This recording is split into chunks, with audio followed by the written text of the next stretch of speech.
Welcome to this webinar, Driving Breakthroughs with Structure-Guided Drug Design. I'm Diana Turner, Deputy Editor at DDW. The first challenge in drug discovery is selecting a biological target and validating it as a druggable binding site. The key to this is identifying several potent compounds that can be used in more advanced validating assays. To achieve this go, no-go point, good chemical starting points need to be found, and then compounds are optimized for binding.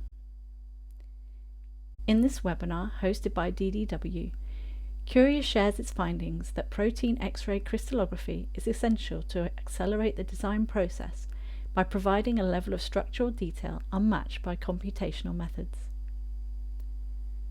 The speakers, Research Fellow Douglas B. Kitchen and Senior Research Scientist Mary Rosenblum, will describe how Curia's team designed a new protein construct that provided the first crystal structure of Artemis, an unproven target blocking DNA repair in oncology. I'll now hand over to the speakers. Thank you for attending the webinar today. I'm going to present an example of research done at Curia where we are driving breakthroughs with structure-guided drug design for our clients. A bit about Curia before we get into the presentation.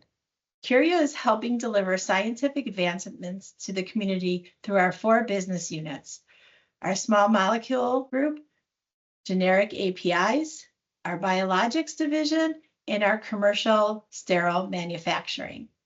We've harnessed our strength in small molecule to deliver a best-in-class CDMO offering discovery and developing numerous compounds, routes of synthesis, and novel inventions for our customers around the world. Throughout our 14 global sites, we have over 600 small molecule experts with 30+ years in medicinal chemistry and structure-based drug design. Curia has global capabilities with personalized service at each and every one of our sites. Biologics in the discovery area is covered in Hayward and Hopkinton. Small molecule research is done in Albany, Buffalo, and Hyderabad, India, where development and drug substance manufacturing is done around the world. Sterile drug product is done in Albuquerque, Burlington, Camarillo, and Glasgow. So the example for today to showcase our capabilities is with the protein Artemis.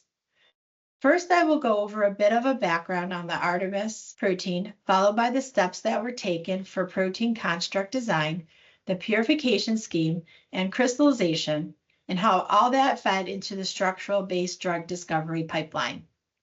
So the question is, why is Artemis important? Well, it was the first identified as the gene defective in a subset of severe combined immune deficiency patients that were hypersensitive to radiation. And as you know, radiotherapy is one of the standard treatment options for some solid malignant cancers. This makes it an attractive target for the development of therapeutics to manage various B-cell and T-cell tumors. Artemis has a dual magnesium enzyme active site with a metallo-beta-lactamase beta-caps fold. Artemis is part of the non-homologous DNA end-joining major pathway. This is for the repair of double-stranded breaks during most of the cell cycle. It forms a complex with the DNA-dependent protein kinase catalytic subunit designated as DNA PKCS. Together, these 2 proteins form a complex that repairs chromosomal breaks. Basically, it trims the DNA for joining by ligation. The complex tightly regulates Artemis by tethering to the DNA PKC surface. Then it is activated when it encounters a broken DNA end.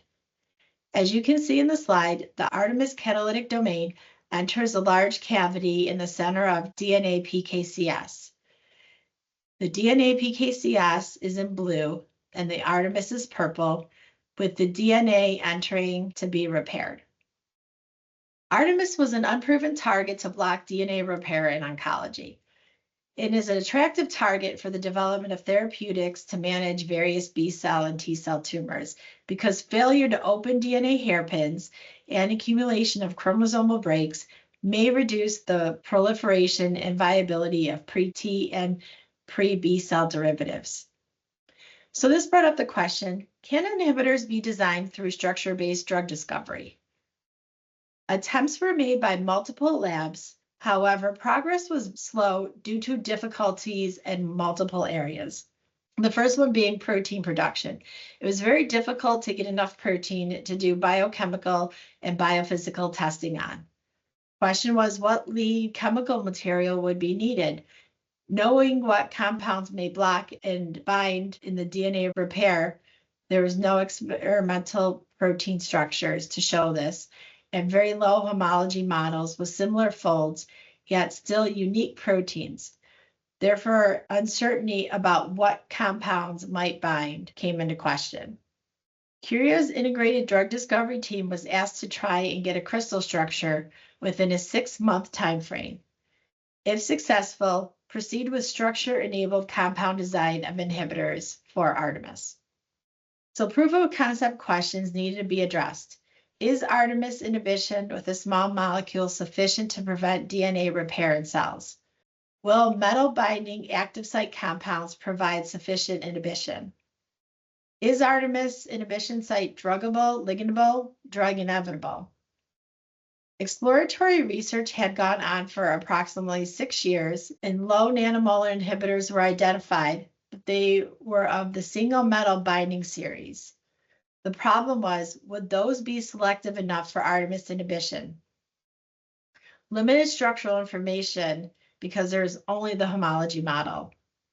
So what was needed for efficient target exploration was structural enablement, additional good chemical starting points, integrated and rapid SAR development, and potent enzyme inhibitors to test in cellular models. So the starting point was only us having limited structural information and looking at members of the same family. Those members of the family are SNM1A and SNM1B, which is also known as Apollo. They're very different proteins, but they all have the metallo-beta-lactamase domain and a beta-caps domain as part of the beta-caps family of proteins, which are metalloenzymes that are involved in nucleic acid processing. Our initial models had to be Artemis homology models, which were reasonable for the enzyme active site. These inhibitors had been improved to low nanomolar compounds, but were all metal binding compounds, acidic and very polar. Full-length Artemis is 692 amino acids long, as shown in the previous slide. For protein expression, 3 different constructs were tested in insect cells. That included the metallo-beta-lactamase and the beta-caps domains. The second construct that we did, residues 1 to 470, also included the DNA PKC binding and autoinhibition domain. The third construct that was a bit longer was 1 to 506, including the DNA ligase 4 binding domain. Out of those 3 constructs, when they were expressed in our lab, only the first construct expressed enough soluble protein that could be purified in large quantities for crystallization. Briefly, the purification scheme was His affinity column followed by dialysis, TEV cleavage, size exclusion chromatography with a final polishing step, resource S. Yield was 1 to 1.5 mg per liter of protein from the SF9 culture. Final purity was about 95%. Once we had a reasonable amount of protein, Artemis crystallization screening was done in multiple 96-well plates.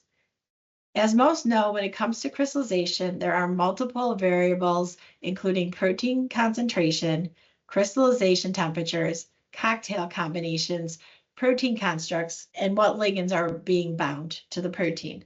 All of these affect the ability of proteins to crystallize. Which avenue to go down and navigate the path to crystallization is difficult, but utilizing the experience and techniques of our scientists here at Curia, crystallization was facilitated in deciding what is the best path forward. Over 7,000 conditions were screened before a valid crystal hit was obtained. Crystals from 96-well screening plates were then optimized in 24-well plates to generate large crystals suitable for data collection. The sci-fi DNA labeled protein complex generated the best crystals, and that you can see here as the blue DNA Artemis complex. Crystals were cryopreserved, sent to the synchrotron, and an example of the data that was collected is shown in this slide. The fluorescence scan also confirmed that there was zinc in the structure. The space group for this crystal was P21212, and the resolution was 2.5 angstroms. This is crystal form 2 from the paper that is shown here. For the first crystal form, data was collected at 1.97 angstroms, and single wavelength anomalous diffraction data was also collected for crystal form 1 at the zinc edge. For the first time, an accurate model for docking and structure-guided design was available. Even though the crystals were blue, indicating DNA was in fact binding, after the structure was solved, the DNA could not be modeled into the structures of either crystal form. 2 zinc metal ions were observed in the crystal structure. And briefly, without going into too much detail, the active site of the crystal structure has rearrangements around the substrate binding site compared to what was predicted in the pre-crystal homology model. With the crystal structure of Artemis on hand, Doug, who you will hear from shortly, was able to have a more accurate model for the design of potential Artemis inhibitors. Our team was faced with the challenge that the DNA only had partial density in the structure, and where it was positioned prohibited compounds from being soaked in. So in order to address this issue, DNA was further optimized for crystallization, and inhibitors were then able to be soaked in. With these changes, electron density was observed for the compounds. The initial acidic compound series that I referred to earlier did bind well to the metals in the active site, and over 20 co-complex structures of metal binding inhibitors were solved. A concern when comparing these structures, unfortunately, was there was a lack of consistent interaction with the protein and the compounds, and they had very flexible binding orientations. But with that being said, we were able to get the first co-crystal structure of Artemis with a compound, which was a huge accomplishment for our lab. So the initial inhibitor series had acidic metal binding functionalities. They are a bimetallic complex, and an example of the metal binding site from a 2021 PDB structure is shown. So going back to the beginning, I mentioned that the project came to us after a 6-year effort by others to get an Artemis structure. Here I am showing the timeline that with the experience here, we were able to go from the protein expression and purification that started in January of 2019 to the first structure 2 months later, followed by an inhibitor protein co-complex just 3 months after that. Now, having this co-crystal structure, this information was able to be handed over to our CAD and medicinal chemistry teams to analyze and design more potent inhibitors, and really putting to use the concept of structure-based drug design and accelerating the development in-house by working together. And to cover how that was done, I am now going to hand the presentation over to CAD chemist Doug Kitchen. I will begin by examining this project from the standpoint of the way in which structure-based drug design influenced and actually drove the development of the SAR around some unique series of compounds. What we decided to do is to search for some new chemical starting points using a second high-throughput screen to find compounds that perhaps bound in the active site, or perhaps also bound in some other unknown site, previously undiscovered site. So the library of choice in this case was the Curia Compound Library Consortium collection, which was 60,000 compounds at that time. And that library is now up to 160,000 compounds. And the good thing about this library, this particular library, is that it has really very good lead-like properties.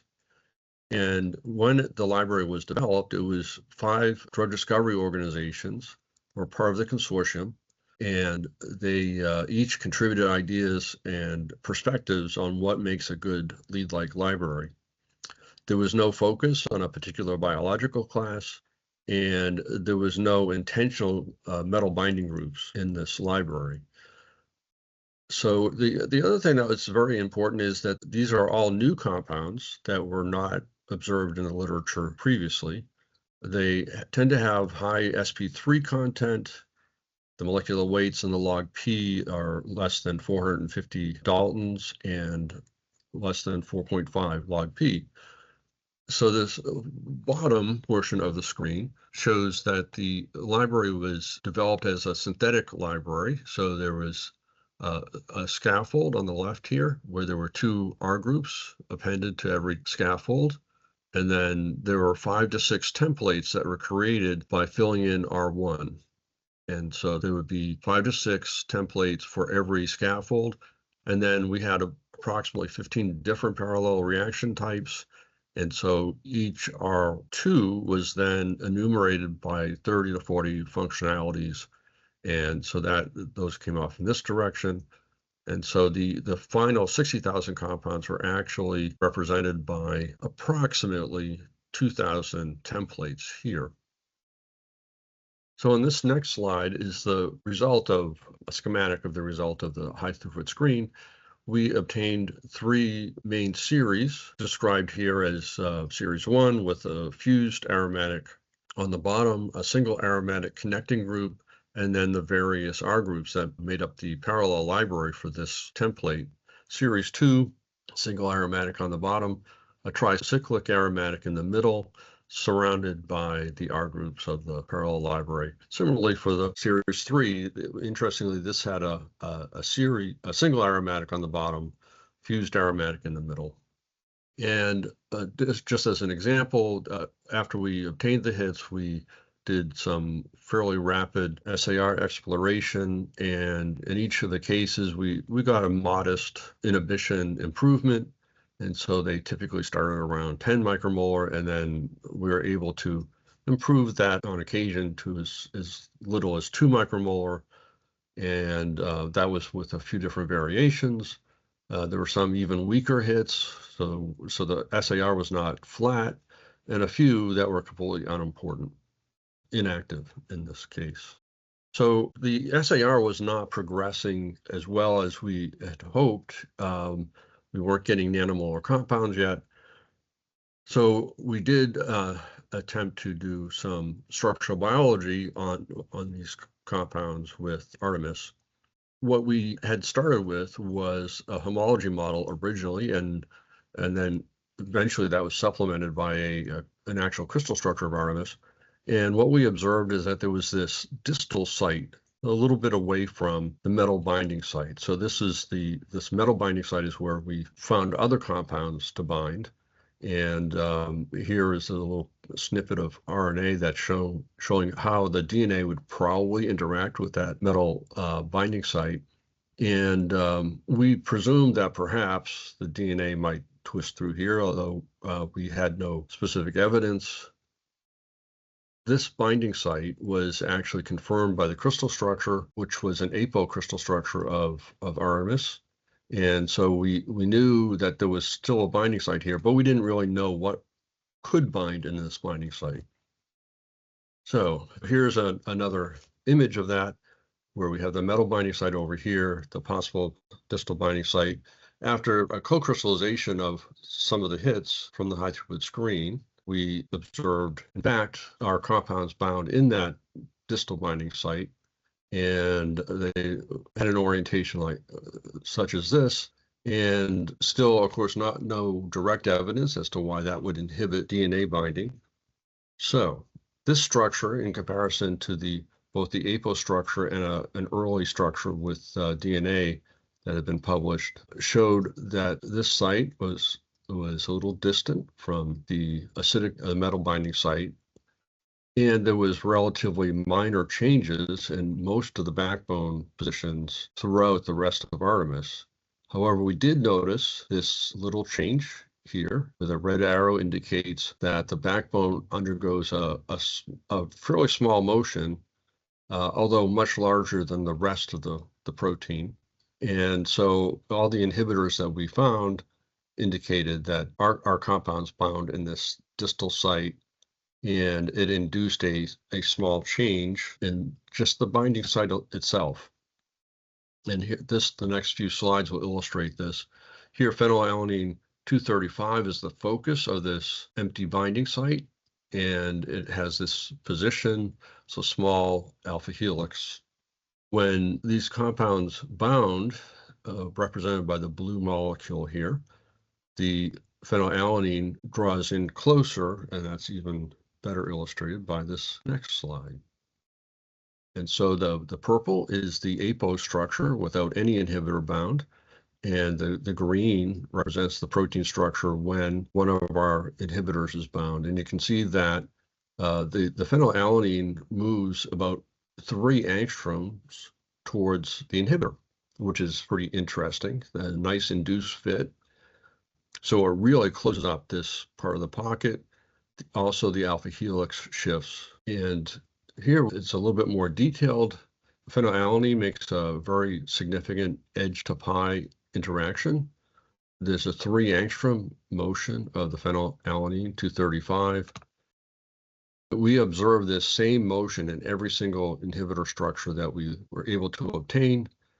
And when this distal site is unoccupied, the open conformation is observed consistently. So this does not close unless there is something bound in the site.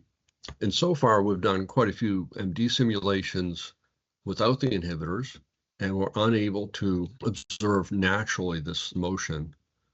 But all 3 series, we obtained crystal structures, and that enabled us to develop a rapid SAR development, which, given the circumstances of how the inhibitors bind, would have been impossible without some sort of structural information. So here's the timeline. The high-throughput screen was conducted in approximately March of 2019. We had obtained some co-crystal structures with the metal binding compounds around June. So that was quite good and helpful. But after we identified these hits, our first co-crystal structure with these novel hits was in September of 2019. And just to emphasize that within 12 months, we were able to obtain 89 crystal structures with these 3 series. And now I'll go into how that helped us to improve the SAR and to discover really potent inhibitors of Artemis. So this SAR process was a collaborative, structure-driven SAR optimization. The CLC library provided the hit series. That was very important. Without novel chemical matter, we never would have been able to identify a chemical series to start from. And the crystallography enabled us to drive the SAR development by providing the binding site of these weak hits. It was a collaborative design among our computational chemistry team, medicinal chemistry team. And what would happen is we would try to design tens of compounds on the right here, synthesize maybe 10 at a time or whatever, and then proceed through the enzyme assay. On occasion, we would get a new crystal structure, and then we'd try to adjust our models. And our primary way of designing new compounds was, from a computational standpoint, was to use something called medchem transformations and some simple library enumeration. And then on occasion, a specifically designed compound, such as a covalent inhibitor type of approach. But the whole combination was approximately 2,500 design ideas were docked and scored, and then approximately 400 of them were synthesized. So it was a fairly efficient process. We didn't have to make every single compound we could think of. We just made the ones that seemed to fit well and scored well. And so we found as well that while we ultimately obtained 89 crystal structures, they fell into maybe 2 to 5 different crystal structure classes that provided enough information to dock and score pretty efficiently. So we're able to organize our structure activity relationship. And the crystallography identified the correct protein structure activity relationship. So that was quite helpful. And I'll just show the structures in a little bit more detail.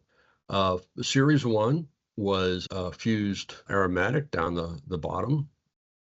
It made some key hydrogen bonds that were in a very hydrophobic part of the binding site. And then the other key interaction was phenylalanine 235 with the aromatic core, the single aromatic that was bridging this. We made quite a few compounds in the series, and the activities were modest, not much improved because it was actually hard to drive the SAR in this top portion. So, and we have found the same issue. I'll show series 3 here, where we had similar interactions, perhaps a couple more hydrogen bonds from the lysines and the serine, but more or less the same structural motif, in spite of the fact that it was a single aromatic in the core with an additional hydrogen bond over here, which was interesting. And again, the phenylalanine 235 interaction was quite important. So in order to really improve the activities of these compounds, we took a compound from series 1, which had a single aromatic in the middle here, but it had a fused aromatic at the bottom. It filled up this area quite well. And then we took the fused aromatic from series 3 and replaced the single aromatic from series 1. And so we started with a 1 micromolar compound, a 5 micromolar compound, and they bound almost identically, even though there were some significant differences in this core. And so the result was this. So you can see we have the yellow series 1 compound shown here, the blue series 3 compound out here. And when they are mixed, when you mix the core so that you go from fused to single aromatic to fused, the activity goes from 1 micromolar to about 50 nanomolar. And so if you get all the right interactions in the middle, and especially probably reducing some rotatable bonds, and then the new crystal structure perfectly mimics, and it shows a very nice bioisosteric replacement in the middle here. And the activity significantly increased, especially once we're able to make some improved interactions with the lysine at the top. So the observation from all 89 crystal structures, and they're all displayed here on the right-hand side, is that they all contained these backbone hydrogen bonds at the base, the phenylalanine 235 interaction in the middle of the molecule. And then you can see that there's a wide variation at the very top of the yellow molecules. The side chains, the R groups of the ligands are scattered pretty well throughout this binding site. There are some, though, that clearly really stabilize very favorable interactions. So we have a pi system at the base, a pi system 2 in the middle, some linkers, and some R groups. Among all those 89 structures, there was only about a half an angstrom variation in the C alpha coordinates. The induced fit of phenylalanine 235 always occurred. The hydrogen bonds were in this low dielectric portion of the binding site. There are a few key electrostatic interactions at the top. And what is interesting is diverse cores bind to nearly identical protein conformations. So the pi systems have quite a bit of variation, but they still bind pretty much the same way and serve as a nice bioisosterism map for these series of compounds. So just to review the timeline again. So in September 2019, we had our first co-crystal structures. From those first batch of co-crystal structures, we were able to quickly improve within approximately 1 year, 450-fold the activity improvement. And by the end, we had at least 6 compounds with less than 50 nanomolar inhibition, which was quite good. Our best compound at that point was about 22 nanomolar. That was only about a 12-month time period, and it greatly accelerated progress on a fairly difficult protein that had been difficult to inhibit without structure-based methods. And we were trapped pretty much with only one binding mode for compounds. So this is a completely novel binding mode in 12 months with fairly neutral, very drug-like molecules. And so with that, I'd like to provide some acknowledgments to, first of all, the CBC, which is part of the NEXT program at the NCI. And Barbara, William, and Neil were great at program and organizing it and providing funding for diverse groups. Our company participated in protein expression and crystallography, and we show some of the folks who were involved there. Our computational chemistry team was primarily in Albany, New York, and Rob Lewis did most of the work. In this case, the library synthesis was provided by our Hyderabad Research Center, and there were quite a few scientists involved, but some are listed here. And our medicinal chemistry team in Albany was led by Mark Wolf. Michael Lieber should get a lot of credit for working hard to get Artemis accepted by the NEXT CBC program. And he was the prime intellectual driving force to keep the program going, and had a lot of great intellectual contributions. And with that, if you have any questions, we'd be happy to answer them. But if you would like to contact us, you can contact either myself, Mary, or Mark Wolf.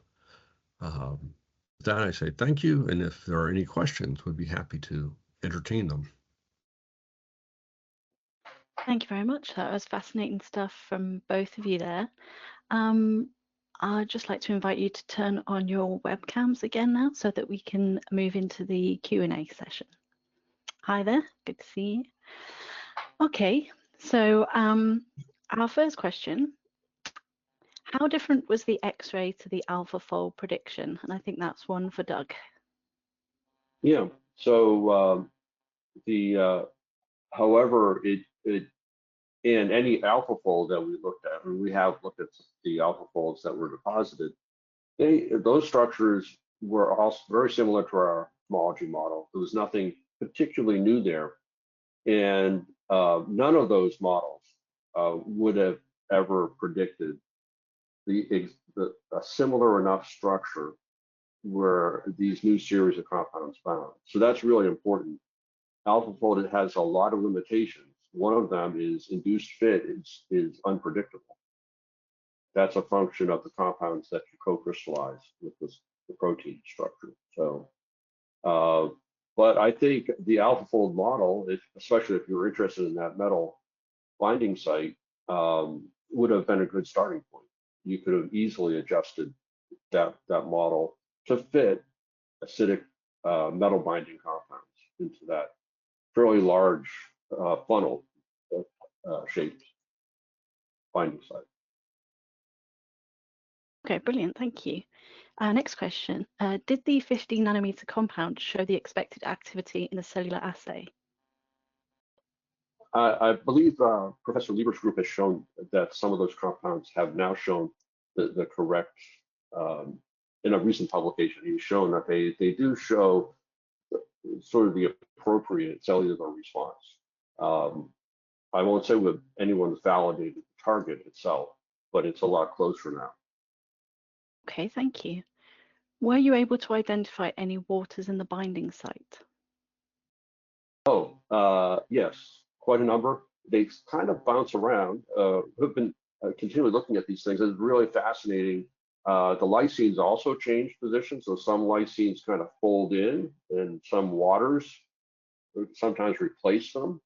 And so there's a couple of critical waters that are in just different parts. I didn't cover that, but it's some pretty interesting details in all of that. Thank you very much. Next question. So from here, what happens next, especially with these optimized hits? I could take that one. So basically, go ahead. Well, they're still under investigation now with the other labs, but I don't know, Doug, if you want to add a little bit more to that.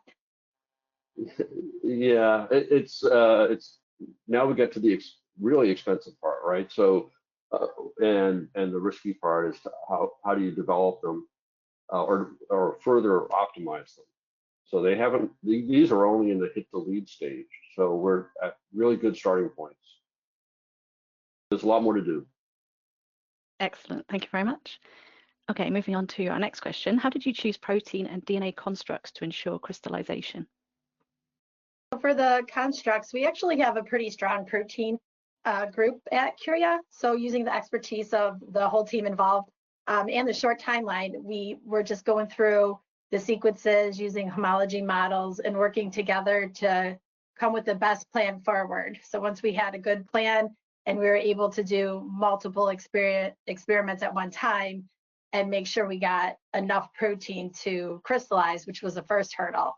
So with that short time frame, we really pulled our resources together to get those first crystals. Thank you very much. And the next one, why did you use soaking as opposed to co-crystallization? So there's either two methods of getting the co-crystal structure, and you had soaking or co-crystallizing. It's a lot easier to soak the compounds into the crystal because you can grow the crystals under one condition and then just use all the different compounds to soak them in to see how they bind. So that was for what is the most efficient way to progress when you're doing the co-complex structures. Okay, that makes sense, thank you. And how important is the selection of the HTS library in finding hits? So in every program that you work on, it's really your selection of library is critical when you're doing a hit finding exercise. So the original screening attempts included some, because they were a diverse library, it contained some metal binding compounds. And so some of the initial leads then led to the development of the active site inhibitors that we originally started with, which was great. Our CLC library did not contain metal binding compounds as far as we could tell. And so that led to, it could have been a complete disaster. We could have ended up with no hits. But in fact, there was this additional binding site. So I think it's great to choose different libraries for different purposes. They should all be fairly diverse, but they should contain the opportunity to bind binding sites that you don't know anything about, really. And that's a current area of a lot of investigation in drug discovery, to look for these mobile sites that have to be induced. And so I think this is a prime example of an induced fit site that without the right library, you just won't find it. So we're very fortunate that this library had the right components to bind that particular site. Perfect, thanks very much. I think that covers all our questions for today. So yeah, I think that's everything. So thank you so much for your time today and your excellent presentations. If anybody would like to watch this webinar again, it's available on demand at ddw-online.com, and you can access Drug Discovery World's features, news and podcasts on your mobile and tablet wherever you are. Thanks so much to our speakers, and thank you to everyone for joining us today. Thank you. Thank you. Bye.